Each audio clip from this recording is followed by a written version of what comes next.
अस्सलाम वालेकुम व्यूअर्स, मैं हूं आपका होस्ट अब्दुल रहमान और आज डिस्कस करेंगे स्टेट बैंक ऑफ पाकिस्तान के डॉलर ज़खायर जो 4 साल की बुलंद तरीन सतह के करीब पहुंच गए हैं। इस हफ्ते स्टेट बैंक ऑफ पाकिस्तान के पास जो डॉलर्स मौजूद हैं वो 16 अरब 7 करोड़ डॉलर्स हैं। यह रकम मार्च 2022 के 16 अरब 20 करोड़ डॉलर्स के करीब तरीन है। यानी 4 साल के बाद हम इस स्टेटस पे पहुंचे हैं जो स्टेट बैंक की रिजर्व्स हैं। वैसे पाकिस्तान के पास जो मजमूई तौर पर डॉलर ज़खायर हैं वो 21 अरब 25 करोड़ डॉलर्स हैं। उस रकम में 5 अरब 18 करोड़ डॉलर्स तो हम पाकिस्तानियों की जानब से खोले गए डॉलर अकाउंट हैं जिन्हें हुकूमत पाकिस्तान इस्तेमाल तो नहीं कर सकती, लेकिन दुनिया को दिखाने की हद तक हम ये क्लेम जरूर कर सकते हैं। आज की वीडियो हम डिस्कस करेंगे कि ये 16 अरब डॉलर्स हमारे किस काम के हैं, इसका प्लस पॉइंट क्या है और इसका नेगेटिव पॉइंट क्या है। सबसे पहले डिस्कस करते हैं इसका प्लस पॉइंट। 16 अरब डॉलर्स दुनिया को दिखाने के लिए एक अच्छी अमाउंट है और पाकिस्तान की जितनी इंपोर्ट है उस हिसाब से ये हमारे 2.6 महीने की इंपोर्ट बिल के लिए काफ़ी है। अभी पिछले महीने दिसंबर में हम लोगों ने एक माह के दौरान 6 अरब डॉलर्स की इंपोर्ट्स की थी, तो उस हिसाब से ये 16 अरब डॉलर्स 2.6 महीने का इंपोर्ट बिल पूरा कर सकती हैं। माहिरीन कहते हैं किसी भी मुल्क के पास कम से कम उसके 3 महीने के इंपोर्ट बिल जितने डॉलर्स होने चाहिए। तो 3 महीने के ना सही, 3.25 महीने के सही, हमने एक अहम बेंचमार्क जरूर अबूर किया है। फिर दुनिया को बताने के लिए काफ़ी है कि हमारे पास डॉलर्स हैं, आप हम पे ट्रस्ट कर सकते हैं, हमारे साथ छोटा मोटा कारोबार भी कर सकते हैं और हम डिफॉल्ट होने नहीं जा रहे। लेकिन इसके पैरेलल एक नेगेटिव पहलू भी है कि इन 16 अरब डॉलर्स में से हमारे अपने जो पैसे हैं वो सिर्फ 2 अरब 70 करोड़ डॉलर्स हैं। जी हाँ, हमारे जो अपने पैसे हैं वो हमारे 15 दिन के इंपोर्ट बिल के लिए भी काफ़ी नहीं है। वो किस तरह? 16 अरब डॉलर जो स्टेट बैंक के पास पड़े हैं उनमें तो 12 अरब डॉलर्स हम लोगों ने अपने दोस्त ममालिक से उधार लेकर रखा हुआ है। सऊदी अरब से 5 अरब डॉलर्स ले रखा है, यूएई का 3 अरब डॉलर्स है, चीन का 4 अरब डॉलर्स है। ये 12 अरब डॉलर्स हमने उनसे ये मुआहदा करके लिया था कि हम इस पैसे को कहीं इस्तेमाल नहीं करेंगे, ना अपने याशी के लिए ना अपने कर्जे उतारने के लिए। आप इसे सिर्फ हमारे बैंक अकाउंट में रख दीजिए ताकि दुनिया को पता लगता रहे कि इनके पास ये पैसे मौजूद हैं। हाँ, हम इन पैसों का सूद बाकायदगी से अदा करते रहते हैं। तो 12 अरब डॉलर्स उसमें से आप निकाल लीजिए, बाकी कितने पैसे बचे? 4 अरब डॉलर्स। उसमें से भी 1 अरब 30 करोड़ डॉलर्स अभी हमें चंद दिन पहले आईएमएफ ने अगले कर्जे की किस्त दी है, तो वो पैसे हमारे ना हुए, वो भी आईएमएफ के पैसे हमारे पास आए और वो जो अनकरीब हमें कोई सूद देना पड़ेगा या हमने कोई किस्त अदा करनी होगी कर्जे की, उसमें चले जाएंगे। तो 4 में से 1.3 निकाल लें तो कितने बनते हैं? 2.7 अरब डॉलर्स, 2 अरब 70 करोड़ डॉलर्स। फिलहाल ये वो अमाउंट है जो कि पाकिस्तानी रियासत की अपनी पड़ी हुई है। आप सिर्फ अज्यूम कीजिए आज खुदा न खास्ता हमारे दोस्त ममालिक हमसे डॉलर वापस मांग लें तो हम कहाँ खड़े होंगे? 4 अरब डॉलर्स पे हमें जो इस बाकी फाइनेंशियल ईयर के 6 माह के अंदर कमोबेश कोई 12 से 13 अरब डॉलर्स की कर्जों की पेमेंट्स करनी है, हम वो कहां से देंगे? हमें इस तरफ पूरे गौर खौस से फिक्र करनी चाहिए। हमारी हुकूमत को सारे काम छोड़कर इस काम पे फोकस करना चाहिए कि मुल्क जा किस तरफ रहा है। अभी दिसंबर के महीने में हमारी एक्सपोर्ट्स 20% कम हुई हैं।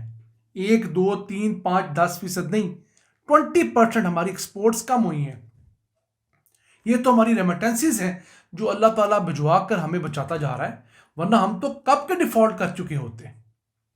हमारी इंडस्ट्री का हाल ये है कि वो चीख चीख के थक गई है कि हमसे महंगी बिजली और महंगी गैस समेत बहुत ज़्यादा टैक्स रेट अफोर्ड ही नहीं हो रहे। कैसी बात है? अमेरिका की पाबंदियों के बावजूद, अमेरिका की तरफ से अच्छा खासा टैरिफ लगने के बावजूद इंडिया की एक्सपोर्ट्स उतनी नहीं गिरी जितनी हमारी गिर गई हैं। चाइना की एक्सपोर्ट्स गिरने की बजाय बढ़ गई हैं। किस तरह? वो ममालिक अपनी इंडस्ट्री को सपोर्ट कर रहे हैं। हमारी हुकूमत क्या करती है? ہماری حکومت IMF سے اس جگہ پر ریلیف لیتی ہے جہاں پر اس کے مفادات ہوں، اس کے پارلیمنٹیرین کے مفادات ہوں. مثلا قومی اسمبلی کے اسپیکر کی تنخواہ بڑھانی ہے تو 500% بڑھا دی جائے گی. سینٹ کے چیئرمین کی تنخواہ بڑھانی ہے تو 500% بڑھا دی جائے گی. وہاں پر IMF سے کوئی نہیں پوچھنے کی ضرورت. مراد اگر ہمارے ججز کی بڑھانی ہے، سپریم کورٹ کے باقی ججز کی، ان کی تنخواہ میں 10-10 لاکھ روپے کا الاؤنس لگ جائے گا. لیکن جب بات آئے گی کسی غریب کو سپورٹ کرنے کی تو حکومت کے پاس بہانہ ہوتا ہے کہ ہم نے IMF سے نہیں پوچھا. تو جناب IMF آپ کو موٹی موٹی بات بتاتا ہے کہ آپ نے یہ آمدن ہمیں کما کے دینی ہے ٹیکسز سے. اب ٹیکسز آپ جہاں سے مرضی اکٹھے کریں، ٹیکسز آپ امیر لوگوں سے اکٹھے کریں، بڑی اچھی بات ہے.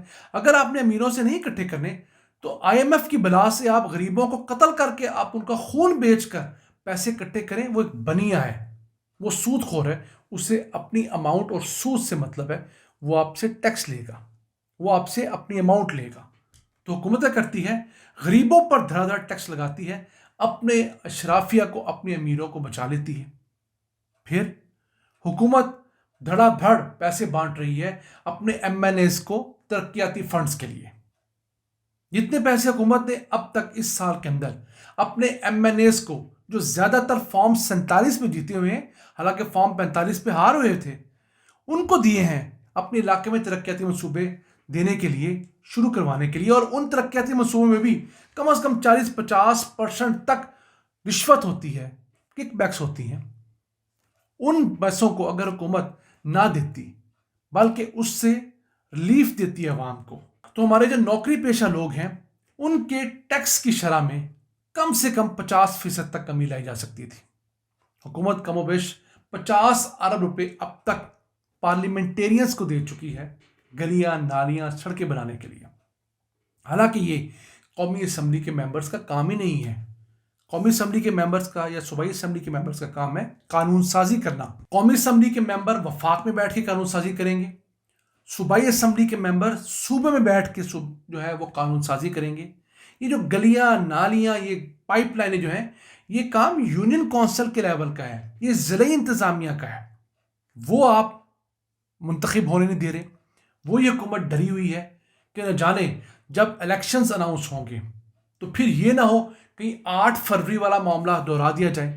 تب تو ہم نے ایک محدود سے پیمانے کے اوپر کوئی 50-100 سیٹیں جو ہیں وہ مینوپولیٹ کر لیں.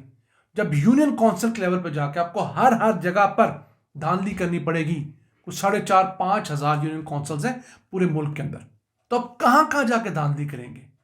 اگر ہر پولنگ سٹیشن میں پھڈا پڑا ہوگا تو آپ اس کو کیسے مینیج کریں گے؟ وہ ایک پوری لا اینڈ آرڈر کی سچویشن کریٹ ہو جائے گی نا. تو اس سے ڈرتے ہوئے حکومت اب بلدیاتی انتخابات کی طرف جا ہی نہیں رہی. یعنی کہ بلدیاتی انتخابات جو ہیں، یہی PDM حکومت جب اپوزیشن میں تھی تو اس کے لیے چیختی رہی. عمران خان بلدیاتی انتخابات نہیں کروا رہا تھا پنجاب میں.